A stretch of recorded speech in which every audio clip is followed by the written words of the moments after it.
What's going on out here?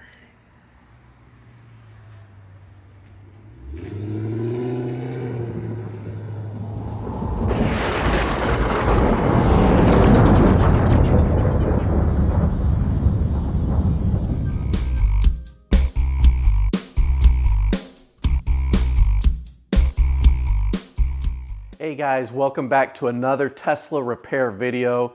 Let's go see which Tesla I'm working on today. We are going to be working on the OG of the channel. This is my 2019 Model 3. It has 151,000 miles on it, so well out of warranty. If things break on it, you either pay out of pocket or you learn to fix it yourself. I'm going to show you how to fix this yourself. And the problem I'm having with this Model 3 is that the horn just stopped working all of a sudden. And I know it's not the mechanism behind here. Press real hard, nothing happens. But also, if I press the horn button on the phone app, it also will not make the horn sound. I also have the car configured to when I lock the door and walk away, the horn honks just as a confirmation that the door locks, and that is also no longer making the sound. So I know it's not a mechanical problem behind the wheel or a loose wire.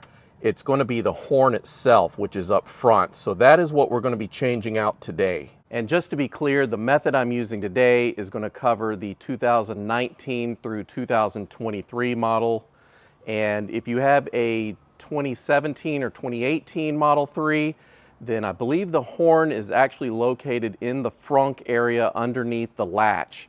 And I've seen some online pictures of that, but that's where you would look. It's probably easier to change that one out than this one. This one's not bad though at all. If you have a Model Y, the horn is located in the exact same area, so you'll use the same procedure that I'm going to show you here today.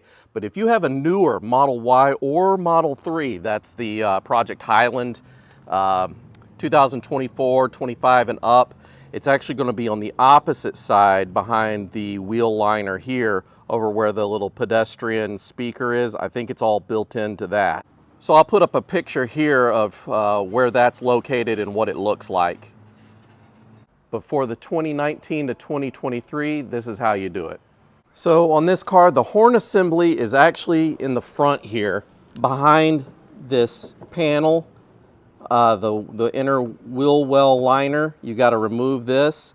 Now, it is possible to do this without jacking up the car. If you want to turn the wheel all the way, either this way or that way, there is some room here. Probably if you turn it left, there's more room back in there for you to reach if you don't have a jack.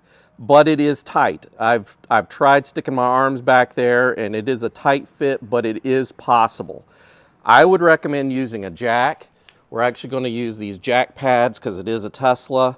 I like the white ones just because they're visible. You can see it underneath the car if it's accidentally stuck in there and whatnot, but they make all sorts of colors and shapes and sizes of those things. So we're going to go ahead and remove the wheel first just to have more room, and I can stick a camera in there and show you all the details. Step one, if you have any wheel covers, remove those first. If you are going to remove this using a breaker bar, then go ahead and leave the car on the ground and use the breaker bar to loosen up these lug nuts. I am actually going to use the high impact wrench here, so I can do this while the wheel is in the air.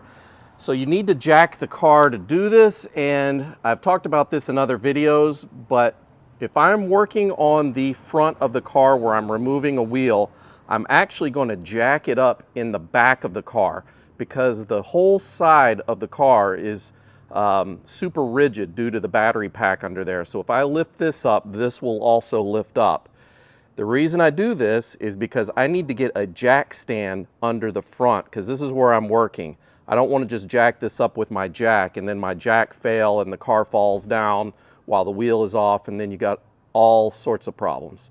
So I'm going to put a jack stand that I have modified, and I will show you that as well, and jack it from the back of the car. So this is a jack stand adapter that I bought several years ago. I think I got it on eBay. It works, it's pretty solid, but basically you want this on your jack stand because it has this nubby thing that fits into the hole under the car to help keep it from sliding around, and it stays in place. But this will keep a jack stand from damaging the underneath of your Tesla.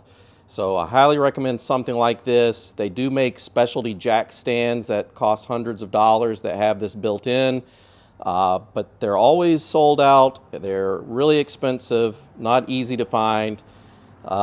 So do what you think you need to do, but I'm doing it the way I've always done it, so just follow me here. This is the new horn that we are swapping out. It comes from a company called EV Parts Online.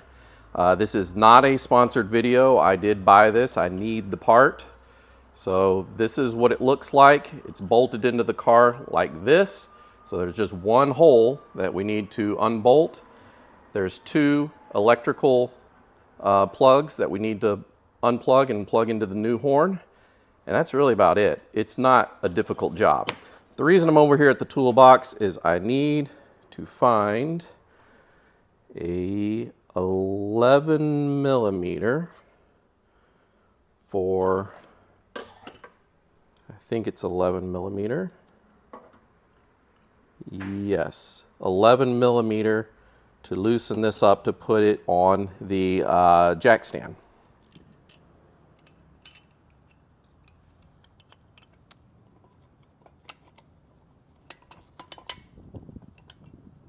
Fits on top like that. And you will slide your bolts in to kind of lock it into place.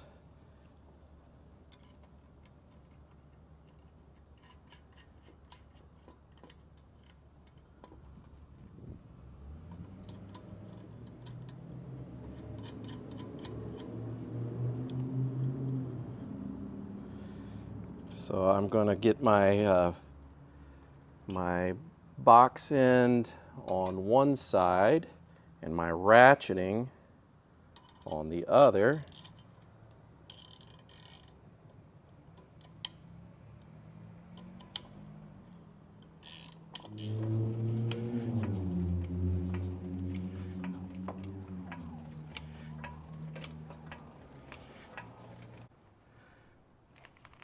As you can see, this jack pad is in the little hole there, and this jack adapter that I put on is also in the little hole, resting pretty securely there. So we are now ready to take off the wheel.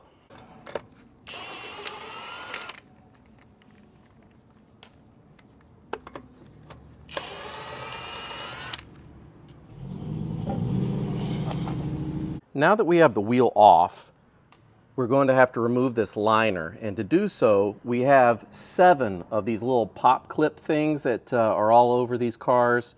There's one in the bottom here. 1, 2, 3, 4, 5, and then 2 in the middle over here, 6, and 7.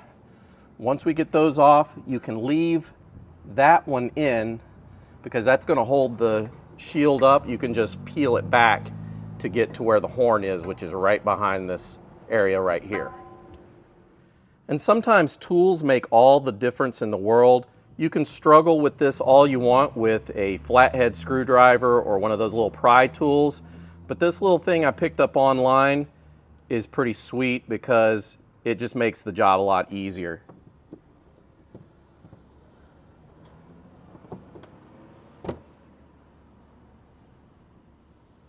All right, I've just got it held back in place by putting it behind the brake caliper here. I've got an extension on a long socket here, that way just to give myself some room.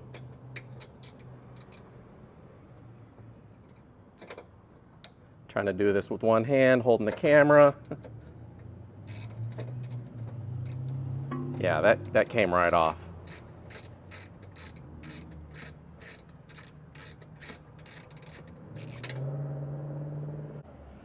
All right, just came out. This is the bolt that holds it in. So now the only thing holding it in is going to be the electrical clips. So I just need to unplug those and then I can pull this out. Again, I'm doing this one-handed. You're just going to push on this little end here and pull it out. All right, it came right out once you undo the little electrical connections. This is what it says on the side. It doesn't say anything about it being made by Tesla here. It's actually made by Seeger in Turkey. There is a Tesla sticker, however, on the other side. So if you want to find the part number to replace that, let's go compare this to the replacement model. All right, this is the original one that came out of the car. This is the replacement model from EV Parts Online. You can tell they are different, shaped a little different. The main difference I can tell you though is this is how it sits in the car. You've got your high horn pointing forwards and your low horn pointing towards the ground. This is how it came in the factory setting. So this is the new horn, and you'll see that they're both pointing forwards. So I don't know if that's better or worse, but as long as the horn works, I'm good. Actually, upon further inspection, it looks like this top horn is matched up with this bottom horn as far as the shape, and this one is curving around like this one, and I can actually aim it down by just removing these. So I might make a swap, put this one on top and this one on the bottom facing down to make it match the factory. That way it just looks more factory. These are just 10mm bolts that you remove and then you just swap them. All right, I just swapped these out. So now the top one is facing forward, just like the factory one. This one's facing kind of down. This one's more down, but look, you see the plug is actually on top. I didn't want to stretch the wiring a whole lot, so I'm not aiming it all the way down, but this should be more comparable to the factory than how it came. All right, I've got these electrical connections plugged in. Now I just need to put the bolt back in.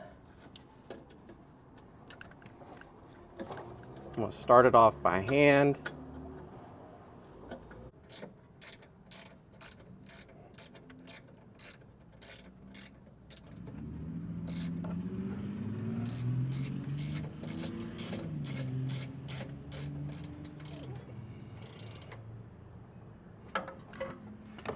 All right, now that guy is bolted in place. I've got it firing one forward, one kind of down towards the ground, kind of like it was from the factory. So now, before I button it all up, let's go ahead and test the horn. All right, moment of truth. Job well done. All right, I've got her back on the ground, put all together. I just need to get my jack pad off the bottom there. You see how the white stands out? That's how I always remember, it's still stuck in there. If it was black, it'd be hard to remember. So I'll get that out here in just a second, but so here's my thoughts. Whew, it's pretty hot out. The job itself is not hard. Actually, the hardest part, believe it or not, was putting the electronic clip back onto the new horn, because you have to really press it really hard to get it to seat in there and click into place. Other than that, everything else was really straightforward, easy to get to. This is not a difficult job. Anyone can do it in their own driveway. So if your car is out of warranty, do not take it to the shop. They're going to charge you an arm and a leg to have that replaced. I want to say the horn itself cost me like 65 bucks, and I did my own labor, so I saved probably $100 to $200 just doing this myself. And if you want to get extra nerdy about it, if you look in the Tesla shop manual, it will tell you that there are torque settings to torque the bolt down that holds the bracket for the horn. And this is metrics. It's a 10mm bolt, so we use Newton meters for that. So it's 12 Newton meters. If you set your torque wrench to that, if you've only got a torque wrench that reads foot-pounds, it's like 8.8 foot-pounds for that. So that's for that. If you want to torque your lug nuts, which I highly recommend, it's 129 foot-pounds. So use a torque wrench, definitely for the lug nuts, optional for the bracket to hold in the horn, but those are the specs. All right, guys, until next time, I will see you later. Bye.